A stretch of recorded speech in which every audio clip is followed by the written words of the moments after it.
상쾌한 아침 원주에서 출발합니다.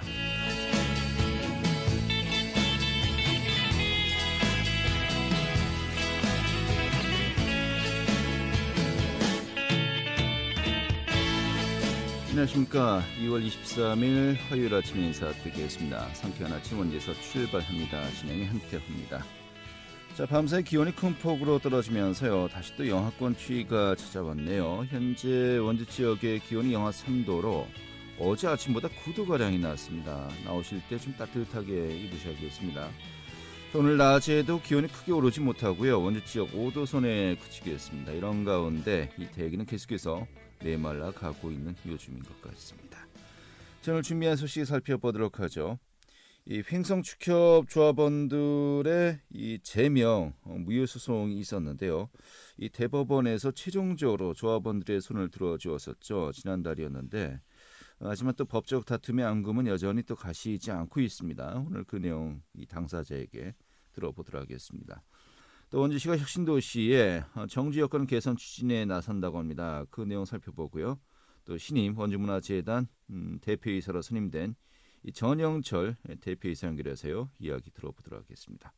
2월 23일 화요일 상쾌한 아침 원주에서 출발하겠습니다.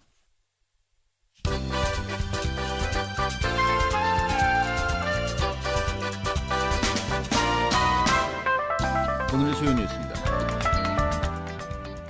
강원도가 다음 달 말에 강원평화특별자치도 범도민회의체를 출범시키기로 했습니다.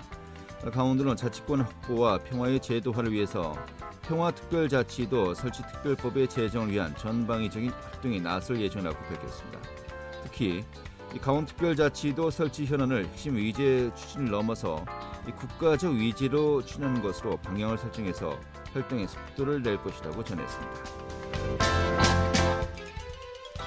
해광지역 개발 지원에 관한 특별법의 유효 시한 폐지가 또다시 무산되었습니다. 여당이 시효 폐지가 아닌 10년 연장을 주장하면서 국회 상임위원회를 통과하지 못한 것입니다. 이에 폐광지역 주민단체들은 투쟁 선언문을 발표하고 상경 투쟁을 진행하겠다고 예고했습니다. 휴직자가 도내에서 사상 최대 수준으로 늘었습니다. 어제 통계청은 지난해 강원 지역의 일시 휴직자가 2만 9천 명으로 전년 대비 102.8% 증가했다고 밝혔습니다. 이는 1989년에 관련 통계가 작성된 이래 최대 수치였고, 전국적으로 전년 대비 105.7% 증가해 휴직자가 83만여 명에 달한 것으로 나타났습니다. 오늘의 주요 뉴스였습니다.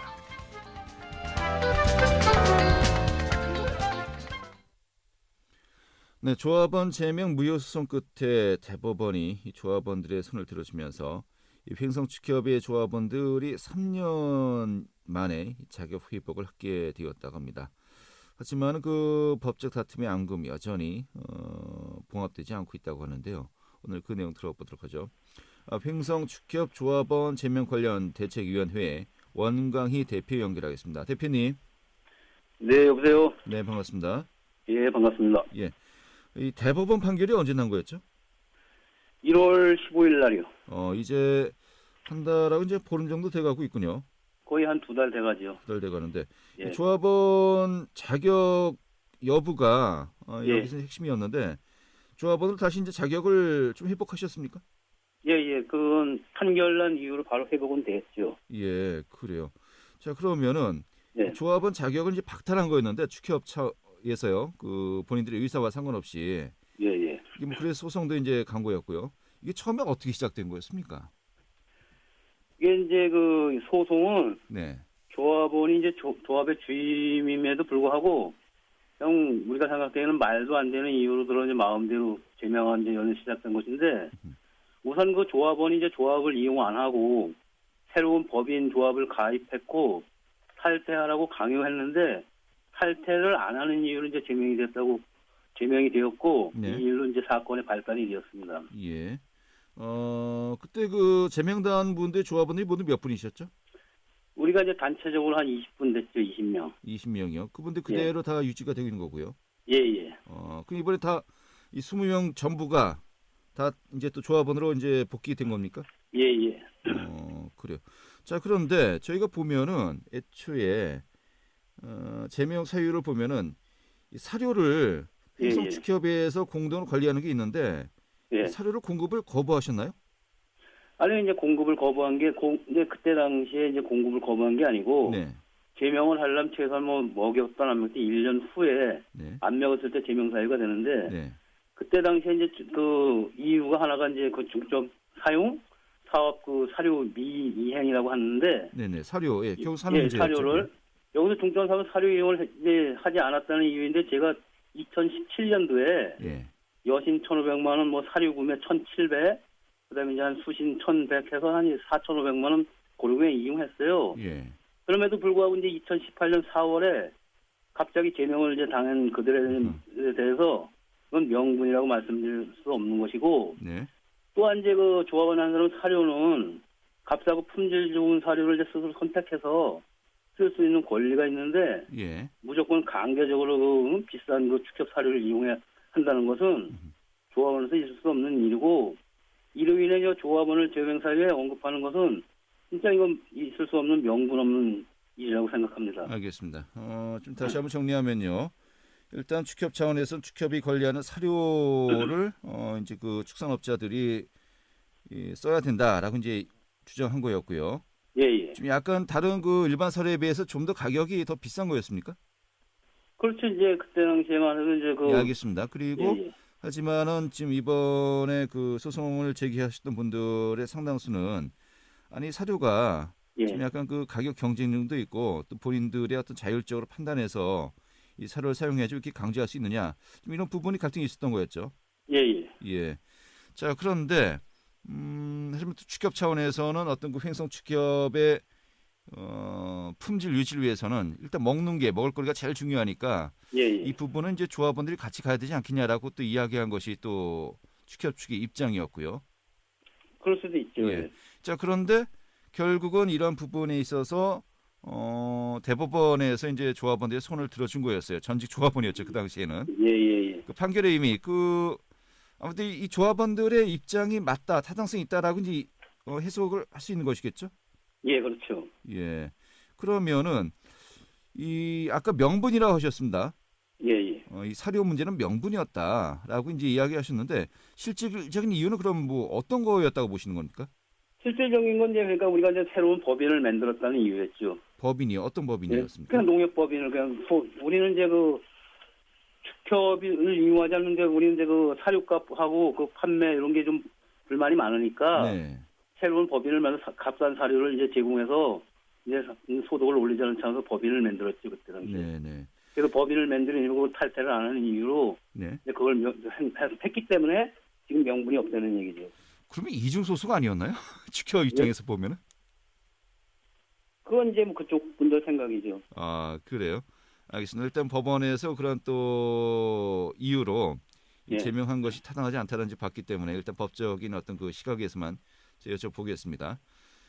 그럼 그 이후에 이제 바로 이제 조합원으로 복귀가 된 것인데 이게 3년 동안의 공백이 있었던 거 아니었습니까? 예, 예, 그렇죠. 뭐 그와 관련된 뭐 후속 조치라든지 뭐 배당금 문제 이런 건 어떻게 좀 해결이 되었나요? 그래서 이제 그 복귀가 됐으니까 네.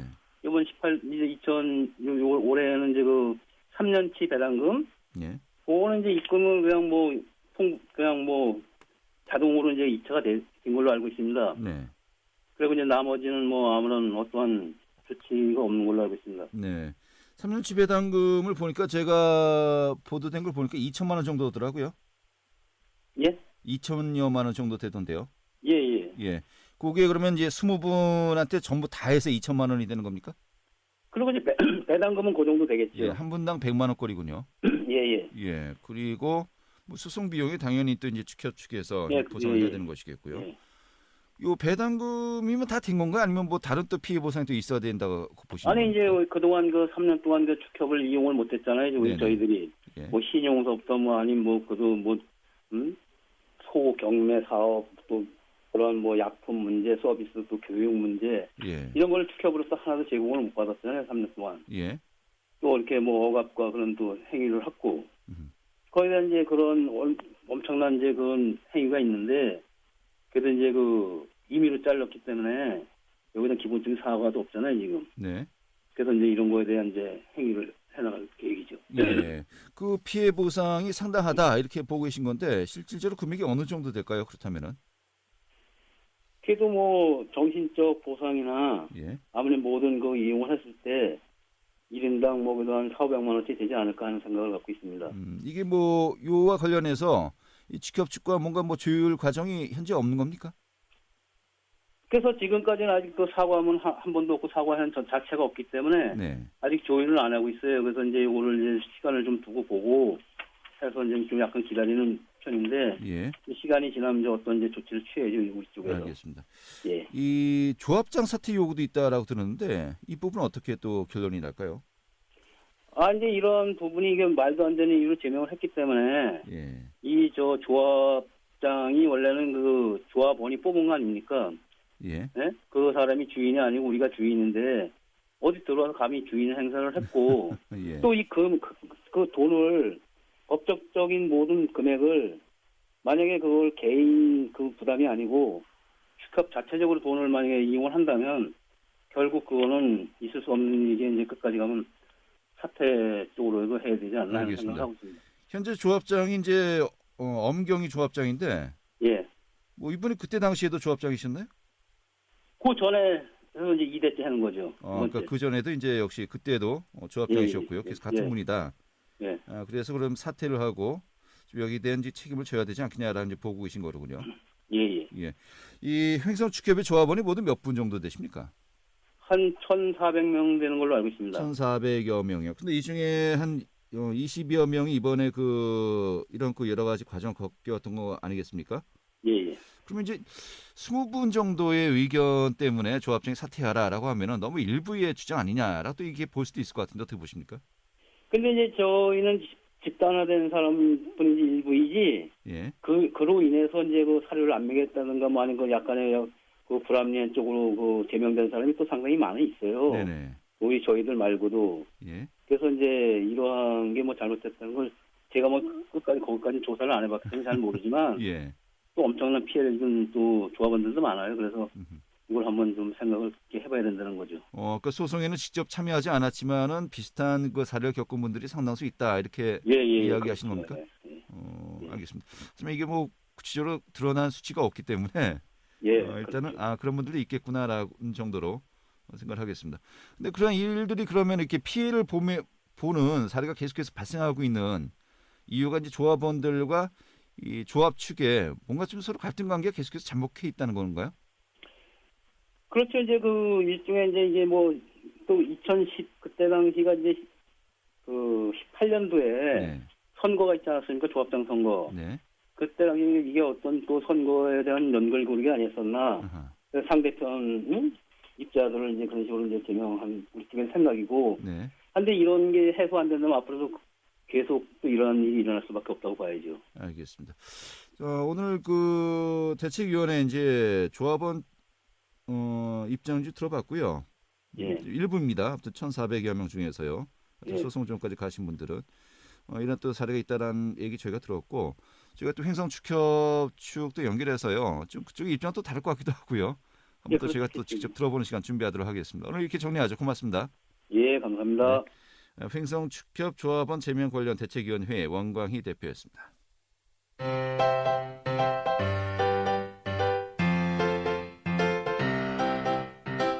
KBS 원주방송국이 유튜브 다시 듣기 서비스를 실시합니다. 매일 아침 강원 영서남부권의 뉴스와 정보를 전해드리는 상쾌한 아침 원주에서 출발합니다는 KBS 원주라디오 유튜브 채널을 통해 다시 들을 수 있습니다.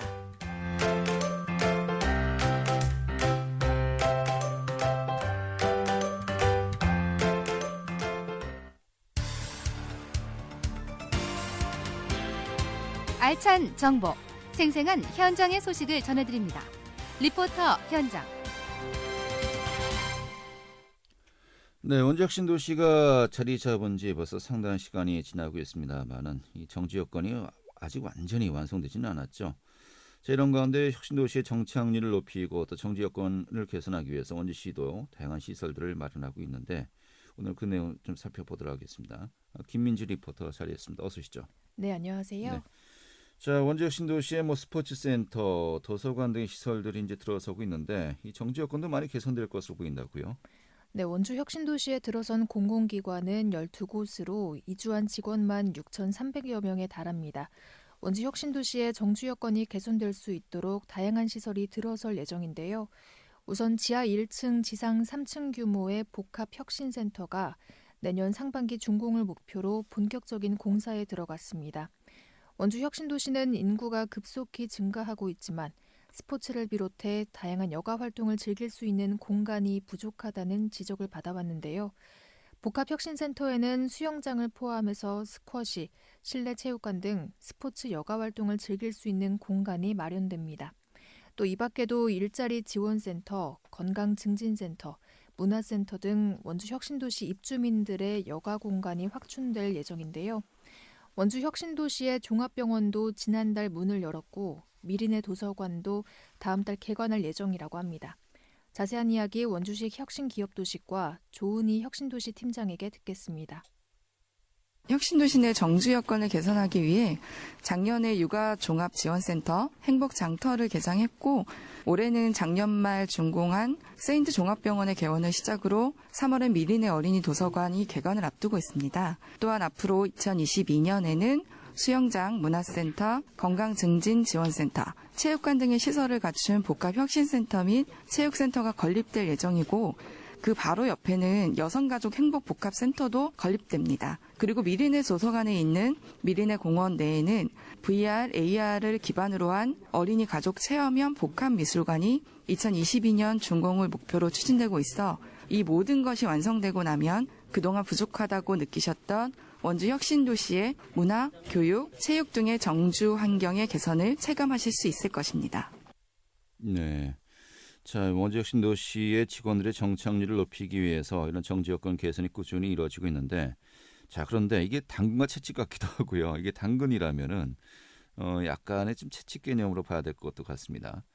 사실 이 혁신도시 초기부터 계속해서 논란이 일고 있는 것인데, 이 통근버스가 계속해서 운행 중이지 않습니까? 이 통근버스를 중단해야 진짜 정착률이 높아진다라는 또 주장도 상당합니다. 이런 의견도 계속 논의가 이루어지고 있죠. 네, 수도권 집중 현상을 해소하고 지역 경제 활성화를 위한 취지로 원주 혁신도시의 공공기관이 이전했는데요. 다만 이전 공공기관에 근무하는 직원의 가족들이 원주시에 정착하는 비율은 전체의 29.9%로 전국 평균보다 낮습니다. 이에 원주시 의회는 혁신도시 활성화를 위해 이전 공공기관 임직원의 수도권 통근버스 운행 중단을 정부에 촉구하기도 했는데요. 지역 정착을 막는 가장 큰 원인은 이전 공공기관 임직원을 배려한 수도권 통근버스라는 것입니다. 13개 기관 중 7개 기관이 42개 통근버스를 운영해서 주말은 물론 평일까지 직원들이 수도권으로 이동한다는 것인데요. 통계에 따르면 이전 공공기관의 수도권 출퇴근 비율은 5.7%로 전국에서 세 번째로 높습니다. 원주 혁신도시는 평일 저녁과 주말이면 인구가 많이 빠져서 상권 붕괴 현상도 지속되고 있다고 강조했는데요. 한편에서는 통근버스 중단보다 원주 혁신도시의 정주 여건이 개선되어야 정착률도 높아질 수 있다고 했습니다. 자세한 이야기 원주 혁신도시의 한 상인에게 듣겠습니다. 그렇게 못 느끼겠어요. 사람이 늘었다거나 뭐 이런 거를 아직 못 느끼겠어서. 여기 근처가 보시면 공실 되게 많잖아요. 근데 상가 분양 받은 대로 해서 상가 그 임대료나 이런 거 정해놨을 텐데 너무 비싸서 안 들어오는 거거든요, 이쪽이. 장사가 안 되는 것도 문제가 있겠지만 그래도 어느 정도 비싸기 때문에 거의 출퇴근 차량으로 많이 하시는 것 같고 이쪽에 뭐 오피스텔이나 호텔 같은 데도 많이 사는지 잘 못 느끼겠어요. 그냥 이쪽에서 좀 더 사람들이 많이 찾을 수 있는 데 만들면 좋은데. 네. 실제로 이제 상인조차도 이 거주 인구가 또 유동 인구가 많은지를 모르겠다라고 하니 좀 아직까지도 갈 길이 먼 것 같습니다. 자, 이런 가운데 공공기관을 지방으로 추가 이전하는 사업이죠. 일명 혁신도시 시즌2라고 불리웁니다만 좀 이것이 올해 하반기에 좀 본격적으로 논의가 될 것 같아요. 이런 가운데 강원도도 또 선제적 대응에 나설 예정이었고요. 네, 전국에 10개 혁신도시가 조성돼 총 53개 153개의 공공기관이 이전해 왔는데요. 1기 혁신도시 성과가 미흡하다고 평가되자 국가균형발전특별법에 따라 공공기관 120여 개를 추가로 이전하는 방안이 고려되고 있습니다. 이에 강원도는 공공기관의 추가 지방 이전을 말하는 혁신도시 시즌2의 공식 발표에 앞서 선제적 대응에 나섰는데요. 오는 6월 강원도의 공공기관 이전에 대한 설득력 있는 유치 논리와 당위성을 마련하기 위한 토론회를 진행할 예정이고요. 이전할 것으로 선정된 기관들을 미리 방문해서 이전 혜택 등을 홍보할 방침이라고 합니다. 네. 자, 추가 공공기관 이전이 논의가 이뤄질 것으로 보입니다만은 이게 원주 혁신도시로 올 것이다라는 아직 확정된 것은 아니고요. 각 지역별로 또 굉장히 또 경쟁 체제로 돌입할 것도 같습니다만은 이 강원도 또 원주시 또 각 지자체별로 좀 여기에 대한 그 대책 미리 또 고민들이 이루어져야 될 것 같습니다. 알겠습니다. 오늘 잘 들었습니다. 네, 감사합니다. 네, 김민주 리포터였습니다.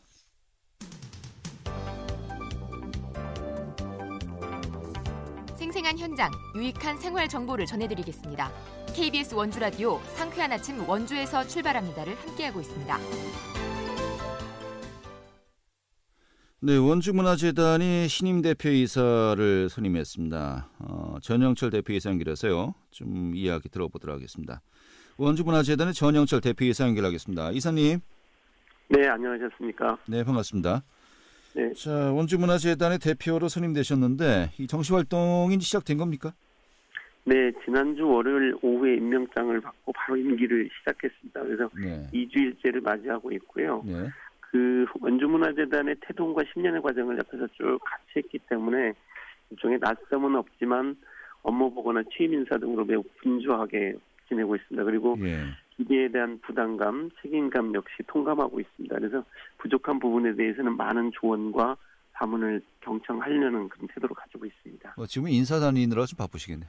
네, 맞습니다. 예. 오늘 또 이 방송도 우리 시민들에게 또 인사한다, 인사드린다, 그런 개념으로 이제 보시면 될 것 같습니다. 예. 네, 감사합니다. 그런데 저희가 이제 양력을 보니까요. 일단 상지영서대 교수셨는데, 전공은 어떤 그 전공이십니까? 관광을 하게 되면서 일단 그 원주에 제가 30대 초반에 왔거든요. 학교 네. 때문에. 그래서 지역축제 자원봉사를 하면서 문화와 관광을 넘나들었습니다. 그래서 2008년에 원주행성문화정보센터 카나비 초대 센터장을 했었고요. 그다음에 예. 2013년에 이제 결혼을 하고 나서 아이들을 낳고 보니까 원주가 회색빛 군사도시가 아닌 나름대로의 그 문화도시가 됐으면 좋겠다 해서 문화비전 2020 수립 그 연구 책임자를 맡았거든요. 그리고 그게 계기가 돼서 2015년에 문화도시 사업의 전초전이었던 문화특화지역 조성사업 수립을 작성을 했습니다. 그래서 2016년에는 유네스코 문화창의도시 가입 전략을 수립했고요. 네. 그리고 2018년에는 문화도시 조성계획을 수립했습니다. 그리고 2019년에는 현장에서 창의문화도시 지원센터장을 역임을 했거든요. 그래서 예. 그 결과 2019년에 원주가 국내적으로는 지역문화진흥법에 의한 법정문화도시 1기 도시가 됐고요. 그리고 유네스코 창의도시에 가입을 했습니다. 그래서 이제는 이것들을 좀 증명해내는데 현장에서 더 일을 해야 될 것 같아서 이 책임을 맡게 됐습니다. 네. 주로 이제 문화예술 행사 이제 기획을 많이 하셨군요. 행사뿐만이 아니고 전반적인 그 시의 문화정책이나 비전 같은 경우를 수립을 했습니다. 그리고 예. 강원 국제비엔날레나 아니면 2008 전주 국제영화제 평가도 해가지고요. 그 국제적인 감각도 어느 정도는 가지고 있습니다. 알겠습니다. 여러 가지 많은 지역 문화 활동을 하셨는데 이런 가운데 또 원주시 또 문화예술 행사 좀 그 행정이라든지 또 전망이라든지 이런 부분도 많이 느끼셨을 것 같습니다만은 좀 어떻게 이제 일선 현장에서 보셨습니까? 일단은 이제 문화라는 범위가 예술 지능을 벗어나서 생활문화를 거쳐서 문화가 지역을 활성화시키는 기제로서의 역할로 이제 진화하고 있거든요. 네. 그래서 이제 세계적으로 가장 살기 좋다는 미국의 포틀랜드를 보더라도 나름대로의 산과 강 그리고 자전거를 타거나 이런 생활문화가 활력화된 도시입니다. 이걸 원주에 대입하면 그대로 맞아 떨어지거든요. 그래서 젊은 도시와 역동적인 도시 그리고 기업 도시와 혁신 도시의 잠재적인 에너지와 인적 자원이 많이 있는 도시거든요. 그리고 잘 아시는 바와 같이 신라 부건경이나 조선 가명이 있던 행정, 교육, 종교, 문화의 중심지 그리고 옷과 한지로 대변되는 전통문화 그리고 현대 오면서 뭐 다이나믹 댄싱 카니발이나 이런 생활 문화가 활력화된 도시거든요. 그리고 이제 또 하나 우리가 좀 과소평가됐던 부분은 뮤지엄산이나 아니면 아까 말씀드렸던 한지나 옷 이런 것들이 예술 관광으로서의 그런 가능성을 가지고 있거든요. 그래서 네. 이런 것들이 결국은 원주의 자존감을 획득해내고 그리고 사람들이 살고 싶고 가고 싶은 도시로 자리매김을 할 것 같습니다. 네, 알겠습니다. 원주 문화재단 구체적으로 이 문화예술 행사와 관련해서 어떤 일들을 할 수 있는 겁니까? 일단은 가장 기본적인 게 예술 문화 단체나 예술인들에 대한 지원이 있고요. 네. 그리고 고유 사업으로 이제 댄싱 카니발과 올해부터 이제 그림책 축제를 진행을 하게 됩니다. 그리고 생활 문화에 대한 진흥 사업도 있고요. 그다음에 그 옛 원주역 호텔에 복합 문화 예술 교육센터가 생깁니다. 그 공간을 저희가 운영하게 됩니다. 그리고 취향예술관을 운영을 하고 있고요. 그래서 기획 전시나 기획 공연 그런 행사들을 지금 진행을 하고 있습니다. 네, 굉장히 다양한 그 활동을 이제 원주문화재단이 하고 있는 것인데, 자 그런데 코로나19로 작년에 뭐 모든 분야에서 영향을 받았고 또 타격을 받았습니다만은 문화예술 분야도 정말 그렇거든요. 자 이제 뭐 이번 주부터 백신도 맞기 시작하면서 뭔가 좀 숨통이 트이지 않을까라는 또 기대도 하고 있습니다만은 문화예술 행사와 관련해서 가장 시급한 것이 어떤 거라고 보십니까? 일단은 가장 타격을 받은 게 청년 예술가들인 것 같습니다. 그래서 이들의 심리적인 어려움을 좀 해결해 주는 거, 그리고 비대면 상황 하에서 예술가들의 작품이나 고뇌 이런 것들을 시민들과 어떻게 소통시키느냐 이런 것들이 이제 고민이고요. 그리고 공연 예술에 대한 생태계 높은 게 일부 직전입니다. 그래서 공연 예술에 대한 관점도 좀 나름대로 마련하는 게 필요하고요. 그리고 어차피 이제 사람들이 한꺼번에 많이 모이는 그 행사나 또는 이런 것들이 어렵기 때문에 일상생활권에서 생활 속에서 문화를 즐길 수 있는 기반을 마련하는 거 이런 것들이 네. 좀 필요할 것으로 보고 있습니다. 알겠습니다. 자 코로나 극복이 단기적인 과제라고 한다면요. 또 임기가 3년이시잖아요. 네, 맞습니다. 연임 가능하고요. 좀 장기적인 계획도 있어야 될 것 같은데 계획이나 목표 좀 간략하게 어떤 것들이 있습니까? 일단은 원주문화재단이 그동안에 이제 양적으로는 굉장히 많이 커왔거든요. 그래서 네. 내적으로 이제 지역에서는 허브 기능을 좀 강화시키는 것. 그래서 지역 문화 단체나 예술계에 따른 그 협력이나 또는 지원 조정 역할을 좀 마련을 해야 되고요. 알겠습니다. 그리고 이제 이렇게 정리하고요. 그러니까 원주문화재단이 어떤 역할을 하는 것이에요 하고 묻지 않고요. 이런 일을 당연히 하는구나 모든 분들이 알았으면 좋겠습니다. 오늘 이렇게 정리해서 잘 들었습니다. 네, 감사합니다. 네. 자, 원주문화재단의 전영철 대표이사였고요. 자, 오늘 2월 23일 화요일에 함께했던 순서 이어서 모두 마치도록 하겠습니다. 고맙습니다.